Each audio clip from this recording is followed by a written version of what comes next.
सांस लेने में कुछ और भी ज्यादा दिक्कत महसूस हो रही थी। दोपहर के बाद हिंदू बेग अपने मुसल्लह सिपाहियों के साथ दरियाए रावी के किनारे पर लश्कर से आन मिला। हिंदू बेग दिल्ली के मुमताज लोगों में से था। वो इब्राहिम लोधी से अपने इख्तलाफात की बिना पर 7 साल कबल काबुल आकर बाबर के दरबार से वाबस्ता हो गया था। उसकी उम्र 40 से तजावुज कर चुकी थी, लेकिन अब भी बहुत शुजा था और बाबर उसकी दलेरी और शुजाअत का हिंदुस्तान पर अपनी गुज़िश्ता आजमाइशी मुहिम के दौरान कायल हो चुका था।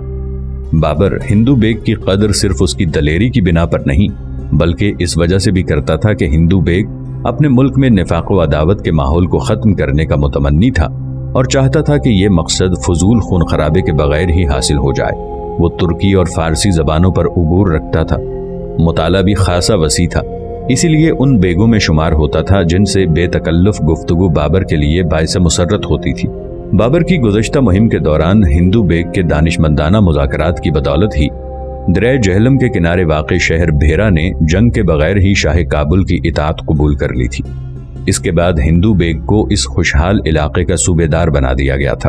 अब बाबर चाहता था कि इसी तरह पुरअमन तरीके से लाहौर पर भी उसका कब्जा हो जाए। हिंदू बेग इस सिलसिले में लाहौर के अमीर दौलत खान से बातचीत कर रहा था और ऐसा लगता था कि अमीर बाबर की इताअत कबूल कर लेने की तरफ माइल है। बाबर ने हिंदू बेग को दूर ही से पहचान लिया और अपने घोड़े को एक तरफ हटाकर सिपाहियों को आगे बढ़ जाने का हुक्म दिया, क्योंकि वो हिंदू बेग से तन्हाई में बात करना चाहता था। मोहतरम हुक्मरां, दौलत खान की नीयत लगता है बिगड़ गई। हिंदू बेग ने फौरन ही बताया, वो तो मुझे कत्ल करा देना चाहता था। खैरियत हुई कि मैं भाग निकला। हमारे लिए इब्राहिम लोधी कुछ कम है क्या, जो एक और जालिम आदम का, वो भी गैर मुल्की। गाजी खान ने तुम्हें फरेब दिया है। अचानक लाल चंद हाथी को घनी झाड़ियों की तरफ बढ़ाते हुए चिल्लाया, ये गैर मुल्की हमलावर जल्लाद हैं, जल्लाद। इन्होंने बाजौर किले में हमारे 3000 सिपाहियों को मौत के घाट उतार दिया था। शहर और गांव सब लूट लिए थे। ये कहते हुए उसने हाथी को घने जंगल में दाखिल कर दिया। आलिजा, हुक्म दीजिए इस आदमी को गिरफ्तार कर लिया जाए। इसे दुश्मनों ने भेजा था। ये आपके लश्कर को जानबूझकर गलत और पुरखतर रास्ते से ले जा रहा था। पकड़ लो। बाबर गुस्से से चिल्लाया, जाने न पाए, फौरन गिरफ्तार कर लो। कुछ सिपाही घोड़े दौड़ाते हुए लपके और उनमें से 3 ने हाथी के आगे पहुंचकर उसका रास्ता रोकने की कोशिश की। इतने में लालचंद ने जल्दी जल्दी आकश गिराते हुए हाथी को सवारों की तरफ मोड़कर कुछ हिदायत दी और दूसरे ही लम्हे हाथी ने सूंड से हमला करके 3 में से 2 सवारों को जमीन पर ढेर कर दिया।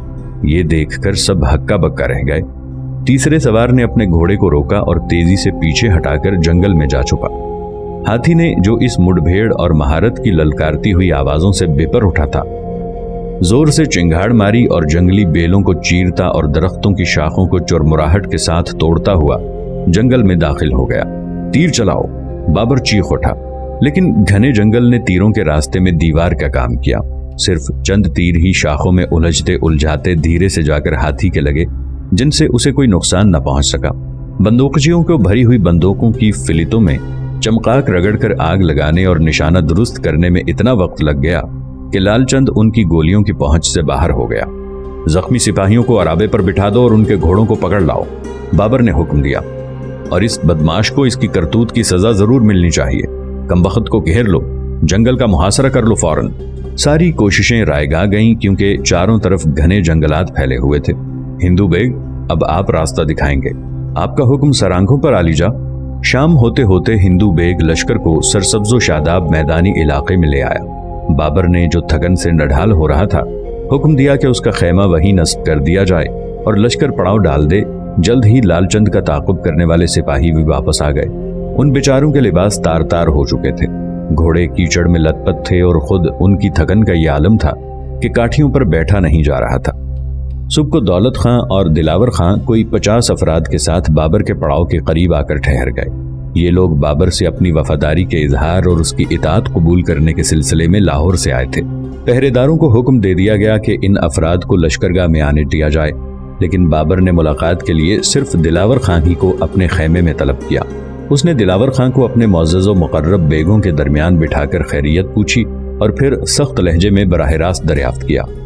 मोहतरमी, जरा ये बताइएगा कि आपके वालिद ने, जिनकी मैं तकरीबन अपने वालिद के बराबर इज्जत किया करता था, आखिर मुआहदे की शराइत का पास क्यों ना किया? दुश्मनी पर क्यों आमादा हो गए? आखिर वो हमारे खिलाफ हथियार क्यों उठाना चाहते हैं? दिलावर खान ने भी उसी तरह बराह रास्त जवाब दिया। मोहतरम फरमा रवा, मेरे वालिद को दरअसल मेरे भाई गाजी खान ने गुमराह कर दिया था। उसने उनको खाइफ किया था, कहा था कि यहाँ किसी गैर का लश्कर आएगा तो लाहौर हमारे हाथ से निकल जाएगा। उसने ये भी कहा था कि शाह बाबर भी हमारे लिए वैसा ही दुश्मन है जैसा कि इब्राहिम लोधी। और सर सफेद दौलत खान ने रास्ता बताने के लिए एक फरेबी को इसलिए भेजा था ना कि हम घने जंगलों में फंसकर जान से हाथ धो बैठे। ये कहना दुरुस्त न होगा आलमपना। मेरे वालिद को इस कमीनी चाल की भिनक तक नहीं लगी। ये भी गाजी खान की हरकत है। वालिद ने ऐसा किया होता तो वो यहाँ क्यों आते? वो तो आपके खैमे के दरवाजे पर खड़े हुए शर्फ बारियाबी के मुंतजिर हैं। मेरे वालिद खून खराबा नहीं चाहते। यकीन कीजिए, वो तो लाहौर पर आपके इल्तफात व इनायात की उम्मीद रखते हैं, और हम सब पर भी इल्तफात व इनायात के मुस्तहिक तो आप हैं, सिर्फ आप। दिलावर साहिब, आपके वालिद को सजा दी जाएगी जो इंसाफ पर मबनी होगी। हमारे बुजुर्गाने दीन की हिदायत है कि दुश्मनों को सजा दो और दोस्तों की मदद करो। नाजरीन, आगे बढ़ने से पहले कमेंट सेक्शन में हमें अपनी आरा से जरूर आगाह कीजिएगा कि आपको हमारी ये सीरीज कैसी लग रही है। आइंदा आने वाली इक़्साद से बाखबर रहने के लिए हमारे चैनल को सब्सक्राइब कर लें और साथ मौजूद बेल आइकॉन को जरूर क्लिक कर लें। शुक्रिया। ठीक है ना? और बाबर ने पहरेदारों के सरदार की तरफ मुड़कर कहा, सुना है दौलत खां कुछ दिनों से 2 तलवारें बांधने लगे हैं। जरा हम भी तो देखें। उन्हें उनकी तलवारों को मुनासिब जगह पर लटका कर यहाँ ले आइए। 2 तनोमंद सिपाही सफेद रीश दौलत खां के हाथों को मजबूती से पकड़कर तकरीबन टांगे हुए खेमे के अंदर ले आए। वो सिपाहियों की गिरफ्त से आजाद होने की कोशिश कर रहा था, जिसकी वजह से उसकी गर्दन में लटकती हुई दोनों लंबी लंबी तलवारें एक दूसरे से टकरा रही थीं। बेग दबी दबी आवाजों में हंस पड़े। दौलत खां बाबर को घूरते हुए गुस्से से चीख उठा, मैं कैद करके नहीं लाया गया, खुद अपनी मर्जी से आपके पास आया हूं। अपनी मर्जी से आपने मुझसे गद्दारी की और बेरहमी। ये गद्दारी की बात कौन कर रहा है? बाबर ने ऊंची आवाज से कहा, आप तो हिंदू बेग को धोखे से कत्ल करा देना चाहते थे, हालांकि वो मेरे इल्ची की हैसियत से आपके यहाँ आए थे। किसको फंसा दिया था जंगल और दलदल में गाजी खान ने? किसका बेटा है वो? किसकी इजाजत से की थी ये कार्रवाई उसने? जो बेरहम होते हैं उनसे हम भी बेरहमी से पेश आते हैं। बाबर चंद लम्हात तक खामोश रहा, फिर उसने अपने वजीर से मुखातिब होकर इजाफा किया, इस शख्स को कैद करके इसके खानदान समेत भेरा भेज दीजिए, वहां इसे मलोट कले में बंद कर दिया जाए। लाहौर इस शख्स के बगैर ही काम चला लेगा। दौलत खां कुछ इतना हैरानो शशदर और नढाल हो गया कि उसके पैर काबू में न रहे और वो फर्श पर बैठ गया। सिपाही लाहौर के इस अमीर को खेमे से बाहर घसीट कर ले गए। दूसरी दोपहर पहरेदार अपनी जगहों से उठे और कुछ ऐसी तेजी से दिलावर खान के पीछे जा खड़े हुए जैसे जमीन से फूट कर निकले हों। गर्मियों के अय्याम में भी अशजार कितने सरसब्ज़ व शादाब थे। कोई भी मौसम हो, कितनी खूबसूरत नजर आती थी हिंदुस्तान की बेकरां वादियां। बाबर अपने लश्कर के साथ दरियाए जमुना के किनारे किनारे धीरे धीरे मोहतात अंदाज में दिल्ली की जानिब बढ़ रहा था। उसने पानीपत के करीब, जो सुल्तान इब्राहिम के दारुल हुकूमत के शिमाल में कोई 55 मील के फासले पर वाक़े था, पहुंचकर फैसला कुन जंग के लिए पड़ाव डाल दिया। मुकाबले के लिए इब्राहिम लोधी आगरे से 1 लाख सिपाहियों के लश्कर जर्रार के साथ, जिसमें हाथी भी शामिल थे, उसी समत बढ़ता आ रहा था। वो गुज़श्ता साल दिल्ली की सरहद पर आलम खान, दिलावर खान और दूसरे मकामी दुश्मनों की 40,000 सिपाहियों की फौज को शिकस्त देने में खुशकिस्मती से कामयाब हो गया था। खुद बाबर के फौजियों की तादाद उस वक्त 12,000 से भी जायद न थी, लेकिन सुल्तान दिल्ली की फौज के बाएतबार तादाद इस जबरदस्त बरतरी के बावजूद बाबर का कोई भी बेग खाइफ नहीं था। बेग एक दूसरे से कहते रहते कि अगर शिकस्त का मुंह देखना पड़ा तो हम सब इसी बेकरां अजनबी जमीन पर जान दे देंगे, कहीं रूपोश ना होंगे, क्योंकि जान बच जाने की खाक भी उम्मीद नहीं। इससे मुख्तलिफ राय भी जाहिर की जा रही थी ताकि ज्यादातर बेगों ने बाबर के जंगी तजर्बात, उसकी सिपह सालारी की सलाहियतों और यकीनन उस्ताद अली कली की तोपों और बंदूकों से भी लैस होने की बिना पर यह सब कहा था, क्योंकि ऐसा असलहा इब्राहिम लोधी के पास नहीं था। उन्होंने उम्मीदें वाबस्ता कर रखी थी। ताहिर, जो अब मुमताज बेगों की कुर्बत हासिल कर चुका था, जानता था कि बाबर जंगी हाथियों को, जिन पर उमूमन हिंदुस्तान में जंग के नतीजे का इन्हिसार होता था और जो बाबर के लश्कर में शामिल नहीं थे, तोपों और बंदूकों से खाइफ करके भगा देने का इरादा रखता है। बाबर ने पानीपत शहर के पहलू में एक ऐसे मकाम का इंतखाब किया जो जंग के लिए बहुत ही मौजू था। यहाँ लश्कर के साथ आए हुए सारे अराबों को, जिनकी तादाद 700 थी, एक कतार में खड़ा करके चरमी रस्सियों से एक दूसरे को बांध दिया गया था।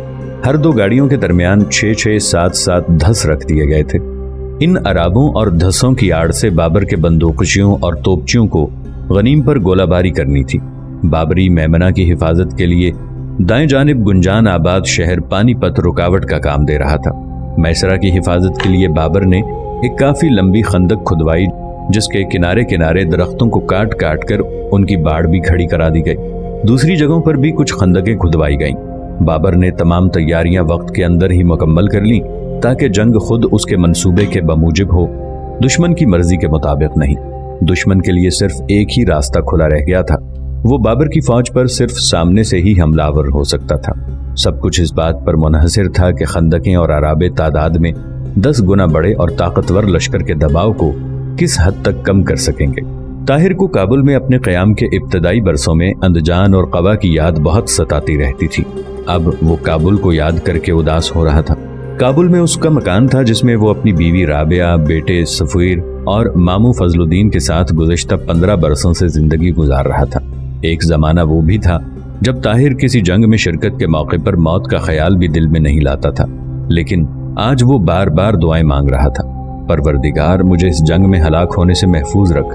अगर मैं इस बार भी जिंदा बच निकला तो मुलाजमत छोड़ दूंगा। यकीनन मैं काफ़ी ऊंचे ओहदे पर मामूर हूँ, लेकिन अब मेरी उम्र भी तो 50 के करीब हो चुकी है। आखिर मैं कब तक इस तरह दर बदर मारा मारा फिरता रहूंगा। सफ़र जवान हो चुका है। इस साल मदरसे की तालीम मुकम्मल करके मीरे इमारत बन जाएगा। अब तो उसकी शादी की जानी चाहिए। या अल्लाह, क्या मुझे मेरे बेटे का सेहरा देखना नसीब हो सकेगा? मैं अपनी राबिया को एक बार फिर देख सकूंगा कि नहीं?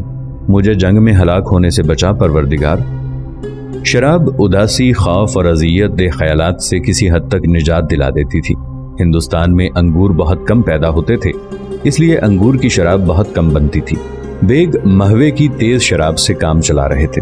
जंग छिड़ने से कब्ल वाले दिन ताहिर ने ये तुंदो तेज शराब काफी मिकदार में पी ली थी। अलसबा उसकी आंख खुली तो खासी गिरानी महसूस हुई। बदन बुरी तरह टूट रहा था, मुंह कड़वा हो रहा था, सर भारी लग रहा था, भन्ना रहा था। उसने दोबारा सो जाने की कोशिश की, लेकिन नींद ना आई। लेटा करवटें बदलता रहा। तब उसने उठकर शराब के चंद कतरे जो सुराही में बाकी रह गए थे हलक में उंडेल लिए। इतने में नकारों और सूरों की आवाजों से सारा माहौल गूंज उठा। सब बंदी कर लो, सफ बंदी कराओ, अहकाम सुनाई दिए। गश्ती दस्ते ने आकर इत्तला दी कि इब्राहिम लोधी का लश्कर तेजी के साथ बढ़ता हुआ करीब आ गया है। ताहिर ने नशे के बायस कपड़े और जूते पहनने में काफी वक्त लगा दिया। उसका पस्ता कद साइस महमद, जो ताहिर से अपनी पुरानी दोस्ती और उम्र में बड़े होने की वजह से कभी कभी बुड़बड़ाने की हिमाकत कर बैठता था, उस वक्त भी जब्त न कर सका। अरे बेग, आखिर मुंह अंधेरे ही पीने की क्या जरूरत थी? खामोश रहे। पहले मेरा भूरा घोड़ा लेकर आ और जरा जल्दी कर, हड्डियों के ढांचे। मोहम्मद उस मुहिम के दौरान वाकई बेहद दुबला हो गया था। अच्छा ही हुआ, घोड़ों के पीछे दौड़ने में आसानी होगी कमबख्त को, ताहिर ने रुखाई के साथ दिल ही दिल में कहा। घोड़े पर रात भर काठी कसी रहने की जरूरत पड़ती थी तो उमूमन उसका तंग कुछ ढीला कर दिया जाता था। उस वक्त मोहम्मद घोड़े को, जो रात में खुल गया था, कुछ देर के बाद ही उसे पकड़ सका और जल्दी में उसे तंग को कस देने का ख्याल न रहा। ताहिर उजलत में था। उसे जल्द अज जल्द बाबर के सामने हाजिर होना था, इसलिए रकाबों पर नजर डाले बगैर ही उछलकर घोड़े पर सवार हो गया। काठी कसने लगी और अगर ताहिर नशे में ना होता तो फौरन ही समझ जाता कि काठी ढीली है, लेकिन उस वक्त उसने सोचा कि ये महज वहम है। उसने रकाबों पर पांव जमाकर घोड़े को तेजी के साथ मोड़ा, लेकिन शिकम से तवाना घोड़ा अल्फ हो गया। काठी उसके कूले की तरफ खिसक गई और ताहिर जमीन पर ढेर हो गया। मोहम्मद ने लपक कर एक हाथ से घोड़ी की लगाम थाम ली और दूसरे से ताहिर को खड़े होने में सहारा देते हुए मुस्कुरा कर कहा, अरे ताहिर जान, आप तो बेग बन जाने के बाद अलसबा ही मैनोशी करने लगे। मैंने ठीक ही कहा था ना कि ज्यादा न पिया कीजिए इस जहर को। नरम मट्टी पर गिरने की वजह से ताहिर को चोट तो नहीं आई थी, लेकिन ऐसी अहम जंग से कबल घोड़े से गिर पड़ना बदशगुन था। उसने गुस्से से गाली बकी और गाठी और ढीले तंग की तरफ इशारा किया। मोहम्मद ने मजाक का सिलसिला जारी रखते हुए माथा ठोंका। जल्दी में भूल गया था, अहमक जो ठहरा। शराब ने ताहिर की अक्ल पर झाड़ू फेर दी थी। उसे साइस का मजाक सख्त नागवार गुजरा और उसके दिल में ख्याल आया कि मोहम्मद ने आली नसब बेग को घोड़े से गिराने की चाल जानबूझकर अपनाई थी। ताहिर माजी की तरह सिपाही होता तो इस वाक़े पर खुद भी हंस पड़ता, लेकिन अब तो वो बेग था, बेग। अरे हड्डी के ढांचे, तूने ये हरकत जानबूझकर की थी। मेरे बेग बन जाने से तेरे सीने पर सांप लौटता है ना? तू मेरी जान लेना चाहता था, बोल। वो गुस्से से कांपने और पेटी को देखे बगैर उससे चाबुक निकालने के लिए टटोलने लगा, लेकिन चाबुक तो जमीन पर पड़ा हुआ था। कसूरवार सिपाही को गालियां देना और मारना पीटना एक आम बात थी। ताहिर बेग भी इस दस्तूर को एक हद तक अपना चुका था, लेकिन मोहम्मद से अपनी पुरानी दोस्ती को मलहूज रखते हुए अभी तक उस पर एक बार भी हाथ नहीं उठाया था। मोहम्मद ने झुककर चाबुक को उठा लिया और उसे ताहिर की तरफ बढ़ा दिया। लीजिए, सजा दीजिए मुझे मेरी गलती की, लेकिन ये बात ना कहिए आपकी जान क्यों लेना चाहूंगा, नमक हराम थोड़ी हूं। ताहिर को एक बार फिर ऐसा लगा जैसे मोहम्मद उसका मजाक उड़ा रहा हो, अपनी शराफत और ईमानदारी पर जोर देकर खुद को बेग से बरतर साबित करने का कोशां हो। जंग से कबल मुझे घोड़े से गिरा देने का मतलब मेरी मौत के ख़्वाह होने के सिवा और क्या है। ताहिर कुछ इस तरह चीखा जैसे मोहम्मद पर थूक रहा हो और दूसरे ही लम्हे मोहम्मद के सर पर जोर से मुक्का मार दिया। मुक्का पड़ते ही मोहम्मद पीछे लुढ़का, पैरों पर टिक न पाया और जमीन पर गिर पड़ा। ताहिर को अंगूठा चटकने की आवाज सुनाई दी। पूरे दाएं हाथ में तेज दर्द की लहर सी दौड़ गई और सर चकरा गया। अंगूठा टूट गया। अब तलवार कैसे उठाऊंगा? ये सब इस कमबख्त की वजह से हुआ है, इसी की वजह से।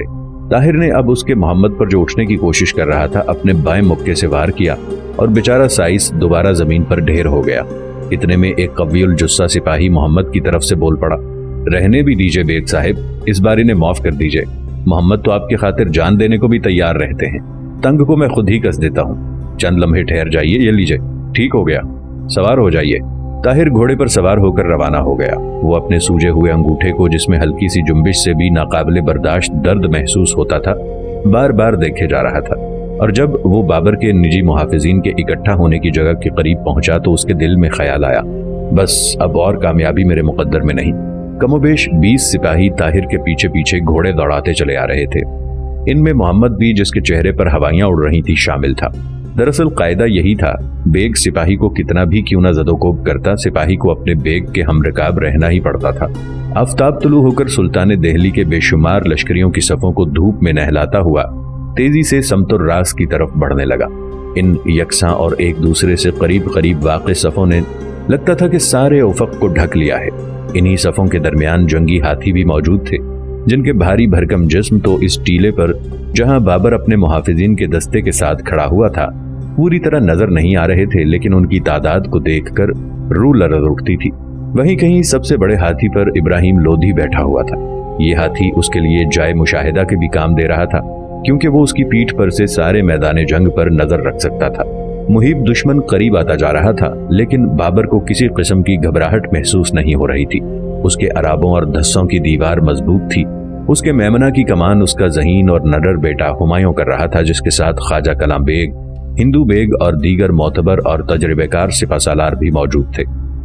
कल्ब तो पच्चियों, बंदूकचियों और तीरंदाजों, पैदल दस्तों पर मुश्तमिल था।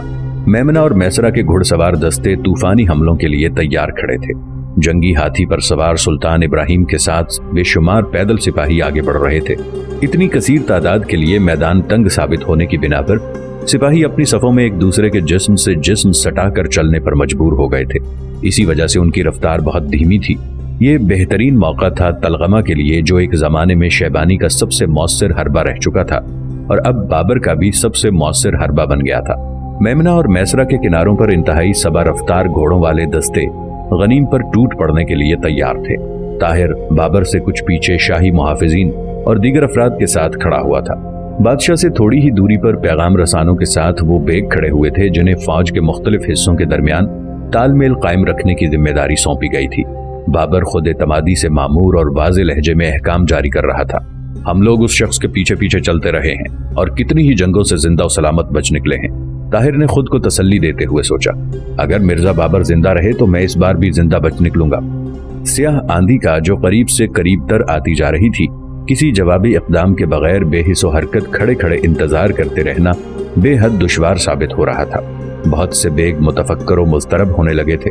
बाबर थोड़ी थोड़ी देर के बाद पुरसुकून, वाज़े और तहक्कुमाना आवाज से कह उठता, सब्र से काम लो, इंतजार करो, कोई आगे ना बढ़े। इब्राहिम लोधी ने यह देखकर कि बाबर अराबों और धस्सों की दीवारों के पीछे ही खड़ा हुआ है, आगे बढ़ ही नहीं रहा, अपने लश्कर को भी आगे बढ़ने से रोक दिया। वो इस सोच में पड़ गया कि क्या इसी बराह रास्त बाबर के कल्ब पर हमला करना चाहिए। आखिर उसने अपने सिपासालारों के मशवरे पर अपने लश्कर को मुड़ने का हुक्म दिया ताकि खास हमला कल्ब की बजाय बाबर के मेमना पर किया जाए और इसे तोड़ते हुए शहर की तरफ से निकलकर बाबर के लश्कर का मुहासरा कर लिया जाए। लेकिन 1,00,000 सिपाहियों के इस लश्कर के मुख्तलिफ हिस्सों तक अहकाम पहुंचाने में दस्तों के यकजा होकर बाबर के मैमना की और शहर की जानिब मुड़ने में काफी वक्त लग गया। इसी असना में बाबर ने जवाबी कार्रवाई कर दी। उसके 2000 सवार इब्राहिम लोधी के मैसरा के करीब से दुश्मन की हमला करने वाली मुर्तकिज कुव्वत यानी हाथियों और पैदल सिपाहियों के करीब से जो कल्ब से बाएं जानिब मुड़ रहे थे, इंतहाई तेजी के साथ गुजरते हुए दुश्मन के पीछे पहुंच गए।